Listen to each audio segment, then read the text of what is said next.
భారత ఎన్నికల సంఘం వారిచ్చిన గణన ఫారం పూరించే విధానం ఇప్పుడు చూద్దాం రండి. గణన ఫారంను 3 భాగాలుగా విభజించారు. భారత ఎన్నికల సంఘం వారు ఇచ్చిన గణన ఫారంలోని మొదటి భాగంలో మీ వివరాలు అన్నీ ముద్రించబడి ఉంటాయి. ఫారం కుడి ప్రక్క గడిలో మీ ప్రస్తుత ఫోటోనైతే అతికించాలి. రెండవ భాగం 2 బాక్సులుగా ఉంటుంది.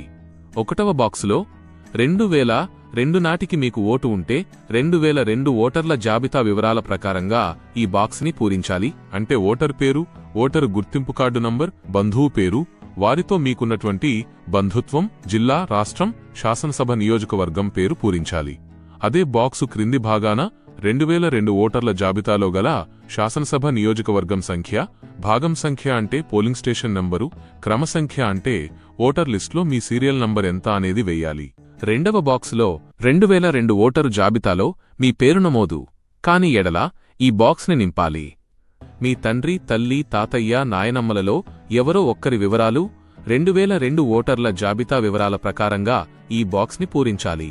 తెలంగాణలోనే కాకుండా భారతదేశంలో ఎక్కడ ఉన్నా వారి గత 2002 నాటి ఎస్ఐఆర్లో ఇవ్వబడిన ఓటర్ల జాబితా వివరాలు చేర్చాలి. అంటే పేరు అని ఉన్నచోట మీ తండ్రి, తల్లి, తాతయ్య, నాయనమ్మలలో ఎవరో ఒక్కరి పేరు రాయాలి. ఓటరు ఫోటో గుర్తింపు కార్డు అంటే వారి ఓటరు గుర్తింపు కార్డు నంబర్ వేయాలి. బంధువు పేరు అంటే వారి తండ్రి లేదా భర్త పేరు రాయాలి. బంధుత్వం, తండ్రి, భర్త, జిల్లా, రాష్ట్రం, శాసనసభ నియోజకవర్గం పేరు పూరించాలి.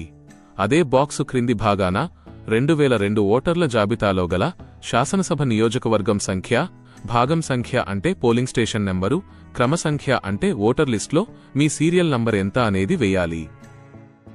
మూడవ భాగంలో ఓటరు యొక్క ప్రస్తుత పూర్తి వివరాలు చేర్చాలి.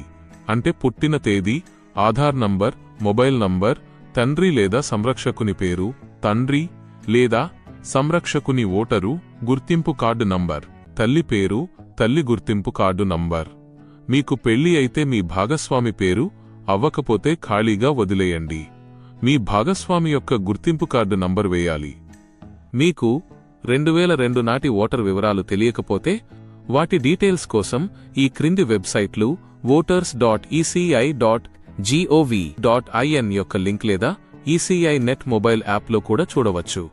ఈ వెబ్సైట్లలో వివరాలు లభించకపోతే గణన ఫారం 2వ భాగంలోని 1వ మరియు 2వ బాక్సులను ఖాళీగా వదిలేసి 3వ భాగంలోని వివరాలు నింపి తేదీతో కూడిన సంతకం చేసి బిఎల్లోకి గణన ఫారం తిరిగి ఇవ్వాలి. ఇట్టి సందర్భంలో మీ పుట్టిన తేదీ ప్రకారం ఈ క్రింద తెలిపిన పత్రాలు సమర్పించాలి. జూలై 1, 1987 తేదీకి ముందు పుట్టినవాళ్లు వాళ్ల సొంత సర్టిఫికేట్ ఇస్తే సరిపోతుంది.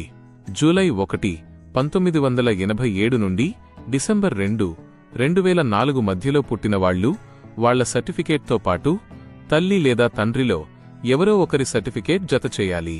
డిసెంబర్ 2, 2004 తర్వాత పుట్టిన యంగ్ ఓటర్స్ అయితే వాళ్ల సొంత సర్టిఫికేట్తో పాటు తల్లిదండ్రుల ఇద్దరి సర్టిఫికేట్లు తప్పనిసరిగా ఇవ్వాల్సిందే.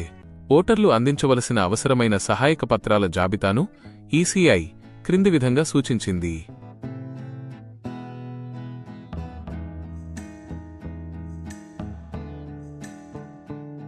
ఓటు అనేది కేవలం ఒక హక్కు మాత్రమే కాదు, ప్రజాస్వామ్యంలో అది మన గొంతుక. ఈ స్పెషల్ ఇంటెన్సివ్ రివిజన్ ద్వారా ప్రతి పౌరుడు యాక్టివ్గా ఈ నమోదు ప్రక్రియలో పాల్గొనటం చాలా ముఖ్యం.